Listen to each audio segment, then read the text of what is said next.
Everybody, we're going to get started. The mayor is on his way, and so is Commissioner Herbst. So, Commissioner Sorensen, can you hear us? Good afternoon. Yes, I can. Can you hear me? Good okay? afternoon. Just so you know, at your chair we have a little monitor, and there's your face. And oh, wonderful! That's very unbelievable, kind. Unbelievable technology.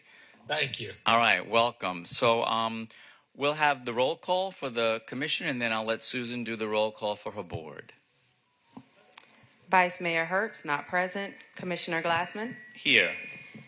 Commissioner Beasley Pittman? Here. Commissioner Sorensen? Here. And Mayor Trentalis, not present. Okay, thank you. Well, we have a quorum. And Susan, can you call roll for the board?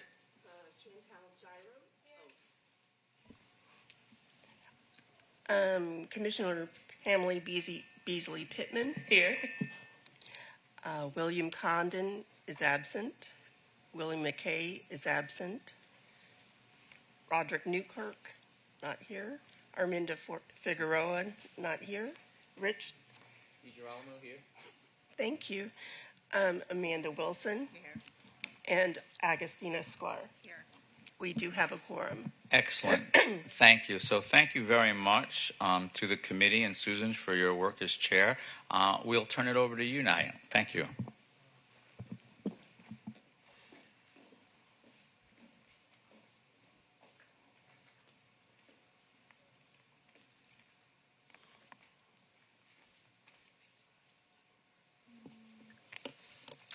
Good afternoon, commissioners, members of the AHAC, city leadership, and members of the public.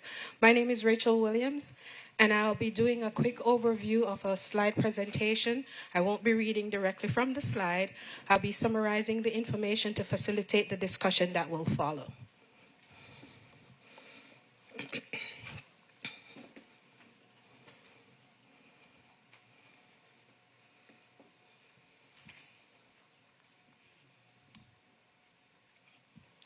Okay. As I said again, for the record, my name is Rachel Williams, Housing and Community Development Manager. Excuse me, Rachel, I'm sorry. Right. Could we have the display on our monitors on the floor, please? Thank you, Commissioner. Thank you. I was just going to mention, we can't see that in front of us. Thank you. We got it. Thank you. Thank you. Okay. As you're aware, state law requires us to annually review and adopt affordable housing incentives. Today's workshop covers 2 affordable housing incentives recommended by the AHAC in the 2024 incentives report. The first incentive is the use of accessory dwelling units. The second incentive to be discussed is establishing a measurable affordable housing goal for the next 3 years. The focus of this workshop is to discuss how these strategies will directly address the Fort Lauderdale's affordable housing needs. We will highlight tools, services, and policies the city already has in place and identify concrete next steps for each strategy.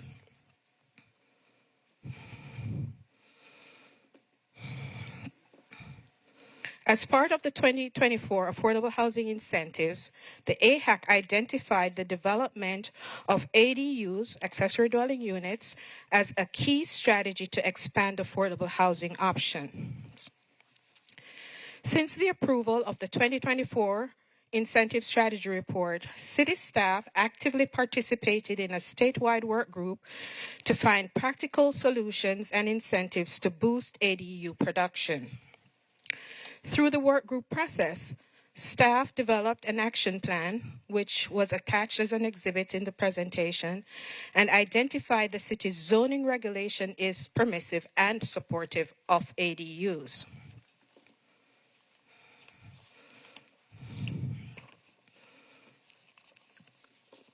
Current city zoning already allows ADUs in 8 of 12 residential districts.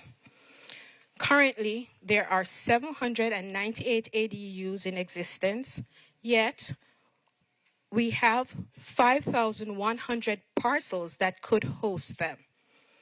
The main barriers we identified during the work group were lack of awareness cost prohibitiveness rather than zoning restriction, as we already have a zoning policy that allows ADUs. We also identified that there were key considerations to discuss, deliberate, or consider when making a decision. That was 1, parking, lot width, and unit access. Strategies of the ADU action plan that we identified as potential strategies to increase the production of ADUs is 1, to educate. That means we will launch an education campaign explaining ADU regulations.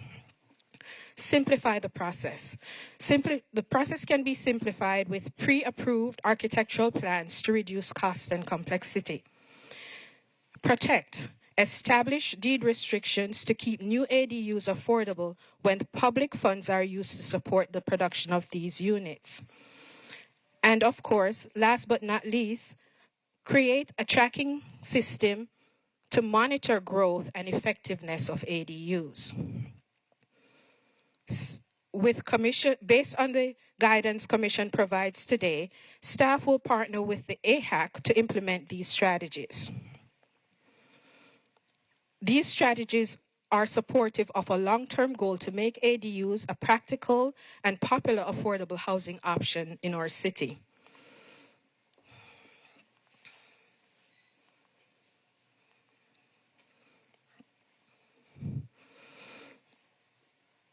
The next strategy that the AHAC will discuss is establishing and reporting goals for new affordable housing production. The AHAC is looking to identify measurable goals to track progress towards affordable housing. The discussion will also seek alignment with the upcoming Broward County new dashboard reporting requirements that will be rolled out shortly. The AHAC believes that having a measurable goal builds transparency, accountability, and increases public trust. This will also support long-term planning and attract resources to our community.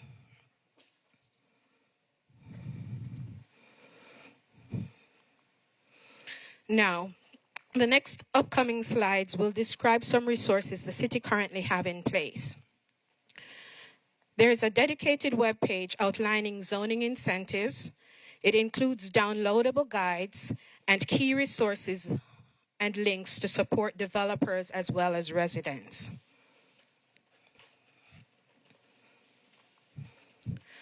The slide that is displayed now is a snapshot of a system called Gridix. Gridix is an online 3D mapping tool. It helps us visualize affordable housing projects at multiple levels.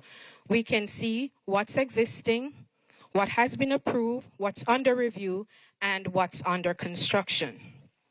This tool can be utilized to enhance public transparency and planning.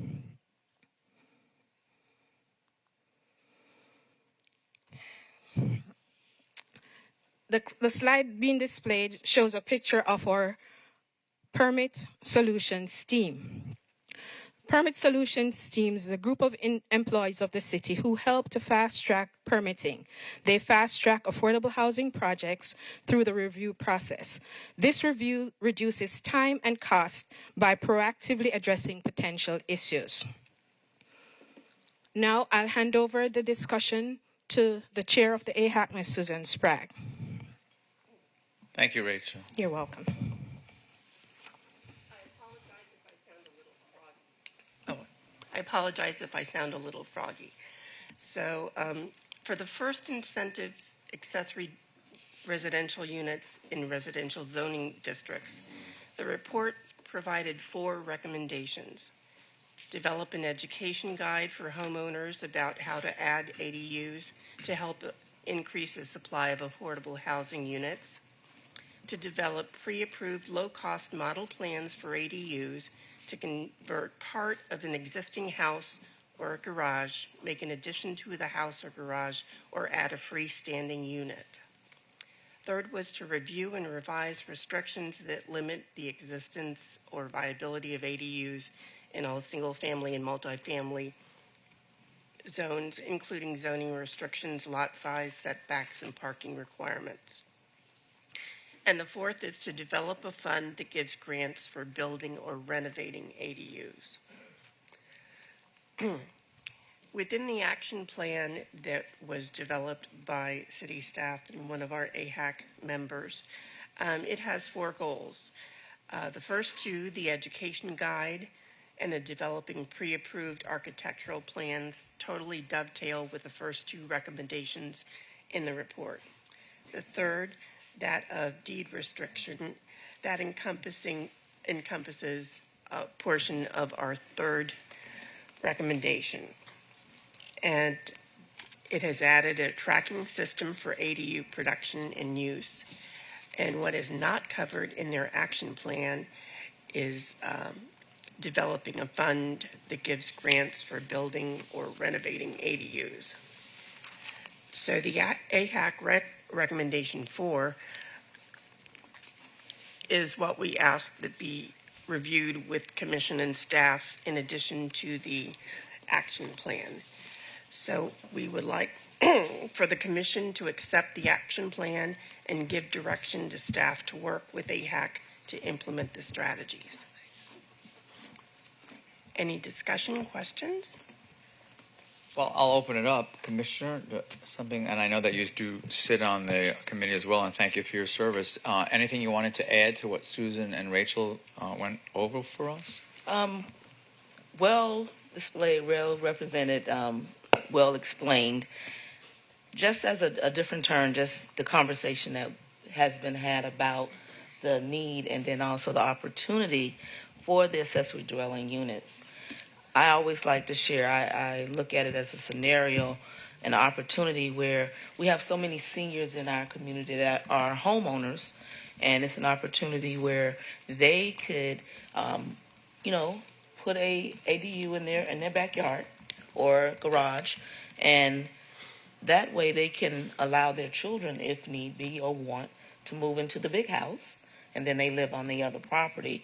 And that also helps with the problems that we have with affordable housing, and also giving an opportunity for what we hear so often, that our children are saying that I can't afford to live in Fort Lauderdale or Florida, and this gives a different opportunity. When I first heard about accessory dwelling units, I was like, wait a minute. Just sounds so good. It's a great opportunity. And the way we have come up with these points, I'm going to say I know. I don't want to say I believe. I know this is a good opportunity, and it's on the path that it could be achieved.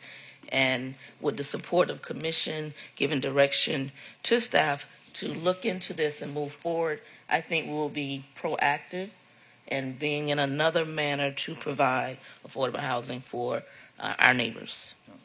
Excellent. Thank you. And I concur with everything you said. So I wanted to thank Rachel and also the committee. I think these are excellent recommendations. The action plan makes sense. All of the goals make sense. I wanted to ask Chris. Chris, what is the reason that we're only allowing this right now in 8 of 12 residential zoning districts? Sure. So, Commissioner Chris Cooper, Acting Assistant City Manager, the districts that we don't currently allow it in are our RS 4.4, which is our lowest density residential zoning district, as well as I think it's 3 of the annexed area zoning districts. I would say that the RS 4.4, those are areas that you may not want to create additional density in, that they're very, very low density and meant to be that way.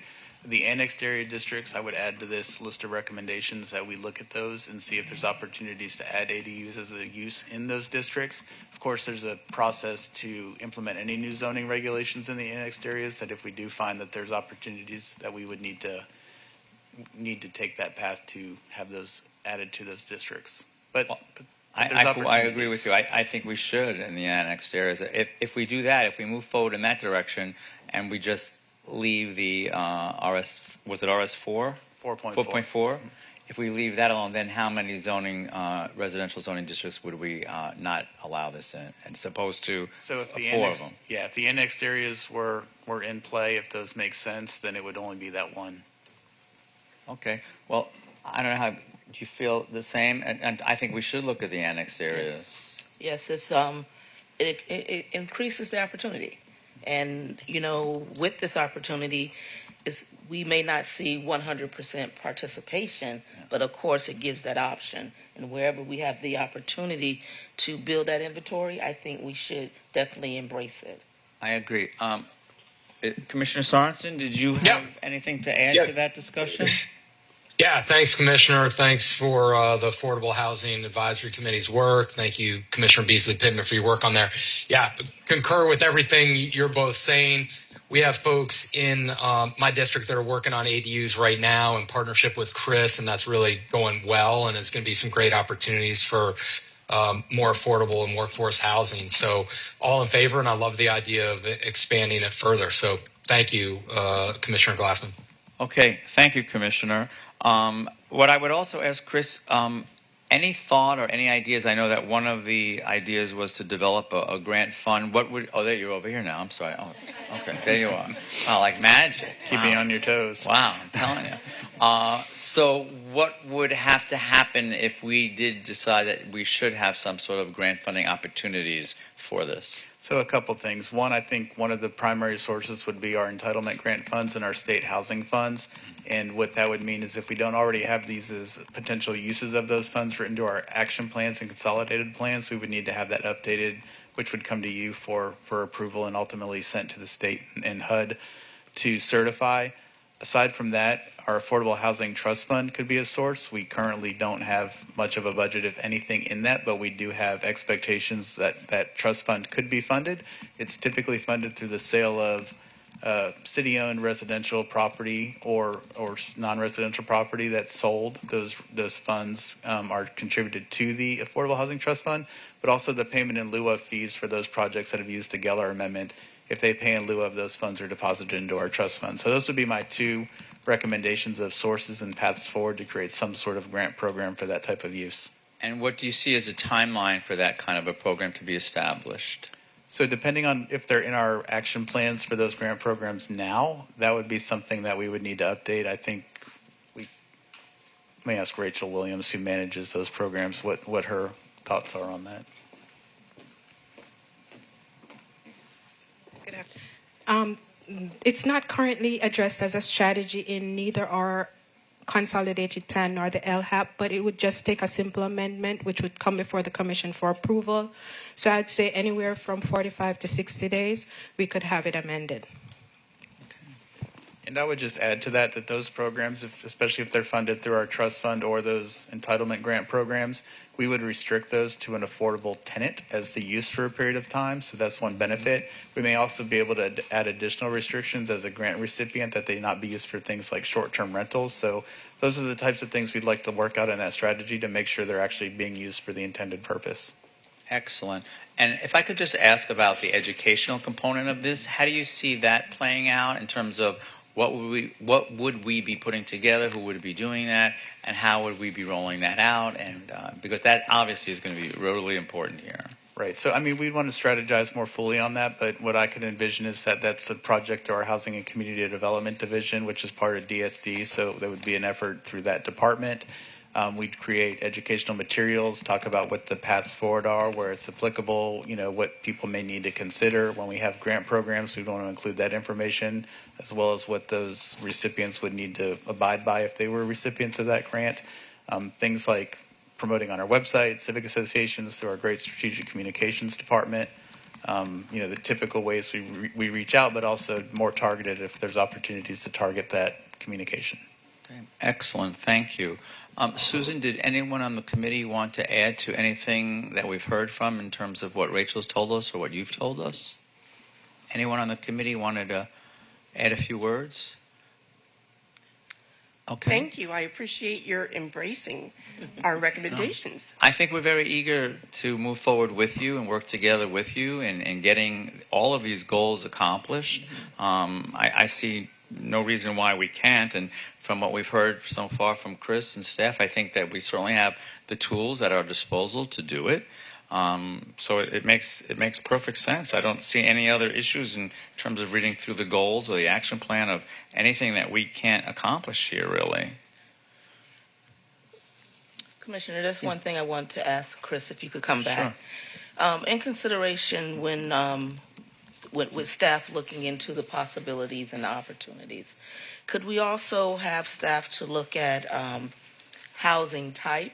Because I know that there's specific zones and measurements that we have to use, but also brick and mortar versus prefab versus some other opportunities, because we know that all plays in effect with cost. So we want this to also be affordable, also to build affordable accessory dwelling. We don't want it to necessarily start off, oh, it's going to cost you $400,000 to do this. So with those opportunities, if we could look at options and types of ADUs as well. Yes, certainly. So part of the idea of having some architectural plans already done for people is that cuts down on part of the cost, as well as the grant programs, which could also add to the cost savings. Commissioner Sorensen mentioned something that we had worked on with a resident where they placed an ADU in their property. That was a prefab building, so prefab buildings are possible here. They just have to meet our building code and be compliant with those types of things. But it is possible, and it has been done. So certainly. And also, I just thought about the other one, the containers. Are I've heard those being used in different areas as a possibility to build out as well for ADUs. Yes. So anything like that we Yes. could discuss and give as options. Yeah, we've had experience in that. There's some structures here that have been built with shipping containers. They're probably larger and bigger than what an ADU would be, but there is examples of how they've been used for housing options.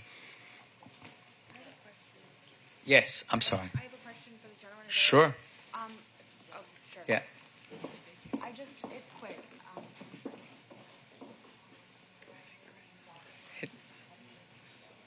Press here. Okay. I have a question regarding the architectural plans database. How is the city of Fort Lauderdale going to handle that? Are you going to do like an RFP or work with? Sorry. So the question was, how would we handle creating those architectural plans? Would we issue an RFP for somebody to draft those and help us draft that? We would have to. We don't have the resources in-house to create those architectural plans, so we would need to procure those in some fashion. So I suspect there would be an RFP associated with that. Good?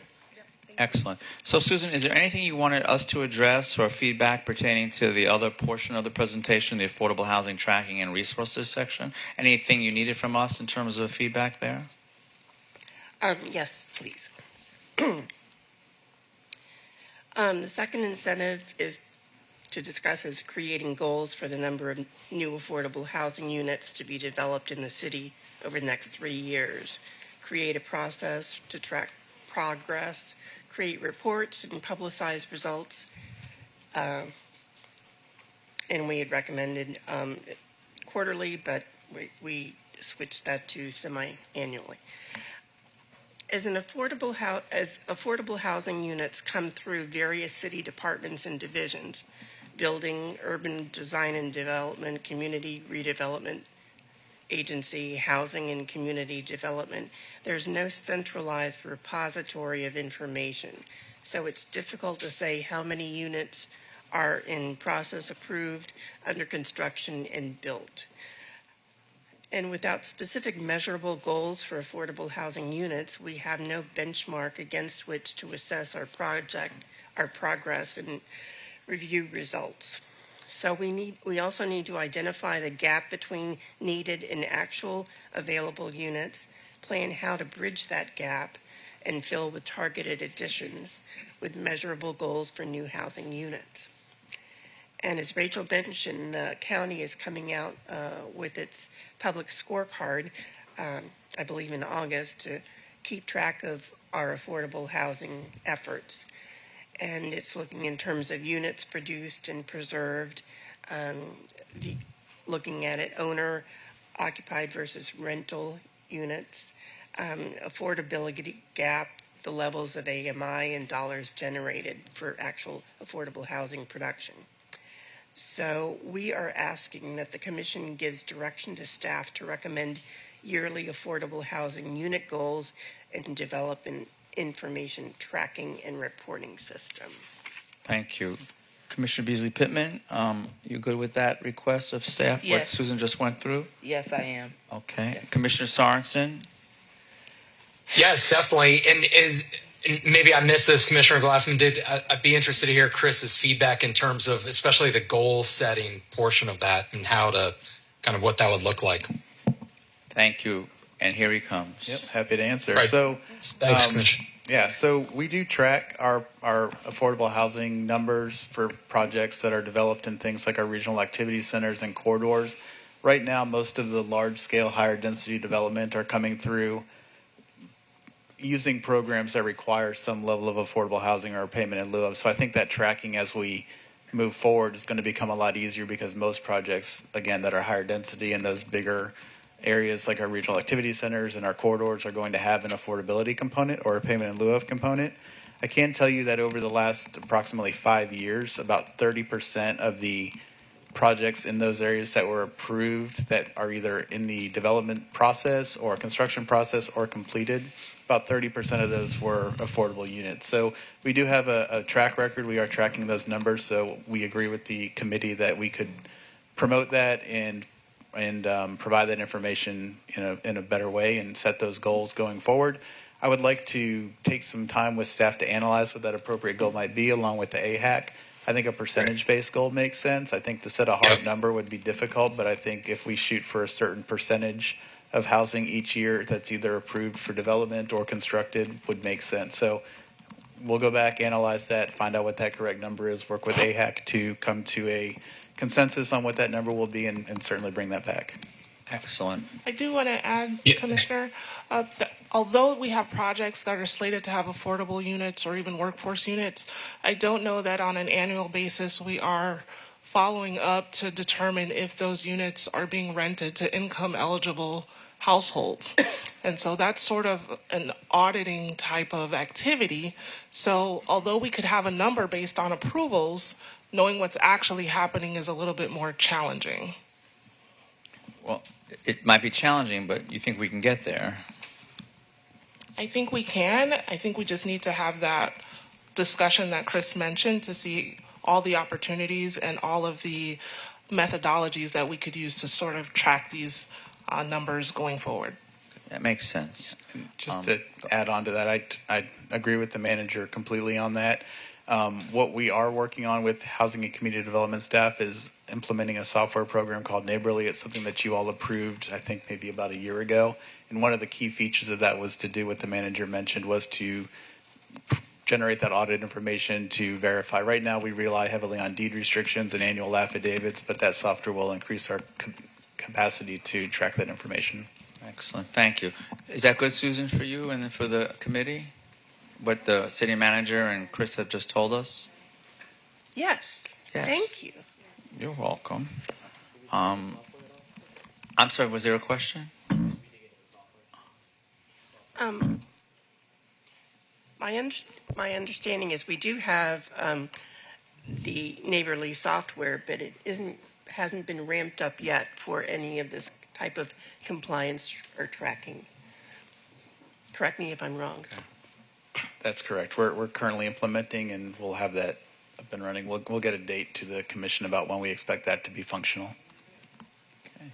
Excellent. In addition, I think the naturally occurring affordable housing that we have in the city is something that we could try to capture. And I don't know that the Neighborly software will allow us to, but perhaps that's something we can look into as well. Thank you. Commissioner Beasley Pittman, any other thoughts or questions or concerns? Comment. I'm excited in the direction that the committee is going. The advisory board doing an amazing job. I'm honored to be a part, to sit with you all and go through the discussions to the point where we are today. So, to the commission, again, I know we're on the right track, and I'm grateful that we are making a unified decision to continue and to support what has been presented through this report. Thank you. Thank you. Commissioner Sorensen, any other thoughts or concerns? Yeah, thank you. I really like where we're heading on this. This is great. Raquel and Chris, just one other idea, and this would probably be hard to quantify, but maybe aspirational, is can we have an aspirational goal of workforce and affordable housing units that a city of our size economically similar might desire? And I know that's very subjective, but I'd be interested a little bit of research around that to see how we might be stacking up against peers and where we might want to try to head eventually. Yes, we can definitely have that aspirational goal, and we can include it in our comprehensive plan to memorialize that goal. Okay, great. Thank you. Thanks, Raquel. Thanks, Commissioner Beasley Pittman and Commissioner Glassman. Excellent. Thank you, Commissioner. Well, I think that we've covered everything that was in the presentation, and I also want to concur with my colleagues. I think we are headed in the right direction. We've made a lot of great strides over the years, and I think that with today's discussion, we're going to add to those accomplishments. Rachel, thank you for your work. To the committee, thank you very much for your work, and Chris and City Manager. I think we know what we need to do now going forward, and I'll look forward to our next joint meeting, Susan. Thank you for your service. Thank you. We're good? Well, let me do this. We're adjourned. All right, look at that.